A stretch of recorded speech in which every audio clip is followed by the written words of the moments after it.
मालकानगिरी जिले में प्रथम थर पर 60 रु अधिक स्वेच्छाकृत भाव रक्तदाता आसी रक्तदान करिसेंती। जिला मुख्य चिकित्सालय डॉक्टर महापात्र रक्तदान और सचेतनता कार्यक्रम को उद्घाटन करथिया बेले अध्यक्ष श्री लिंगराज मिश्र और कार्यकारी सभापति डॉक्टर उदयनाथ खरा उपस्थित थिले। मालकानगिरी महाविद्यालय समस्त कर्मकर्ता तथा जिलार अन्य महाविद्यालय जातीय सेवा दलर भलुंटियर मैंने ए रक्तदान शिविर बहु उत्साह भाग नहीं। यह शिविर में ओडिशा रक्त भंडार एनएस सुवर्णा नर्सिंग अफिसर और सरजकांत पंडा लैब टेक्नीशियन उपस्थित रही रक्त संग्रह करते।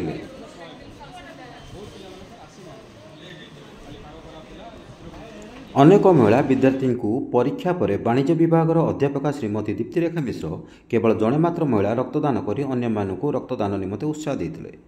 पुरुष टीम संयोजक श्री गौतम नायक और महिला टीम संयोजिता श्रीमती भत्रा कार्यक्रम परिचालना करथिले। अनुष्ठित होता जो जिलार सर्वाधिक 62 यूनिट ब्लड आमर आज कलेक्शन होता एवं यही जो कार्यक्रम आज जातीय सेवा संस्था दिवस पालन अवसर में मालकानगिरी महाविद्यालय आयोजन कर आमर NSS programme officer Gautam Kumar Nayak बालक विभाग एवं बालिका विभाग प्रेमरेखा भत्रा मैडम एमानकर साहाय्य एमानकर समर्थन एमान सहयोग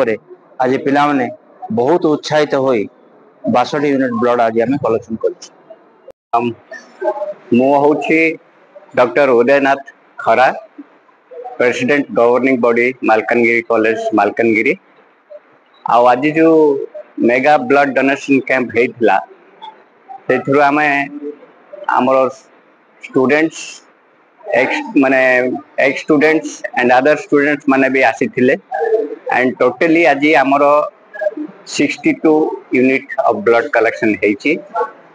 द्वारा आमर समस्त एठी आमर एनएसएस आज मध्य एनएसएस देथिला तो एनएसएस तरफ रु ए ब्लड माने मेगा ब्लड डोनेशन कैंप हेतिला सेति पई आमर all officer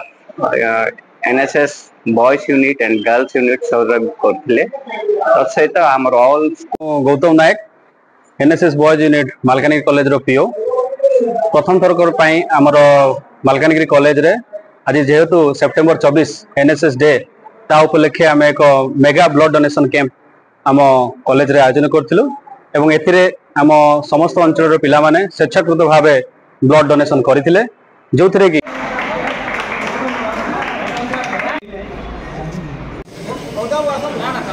Malkangiri Ramakrishna Chaudhary report jet news.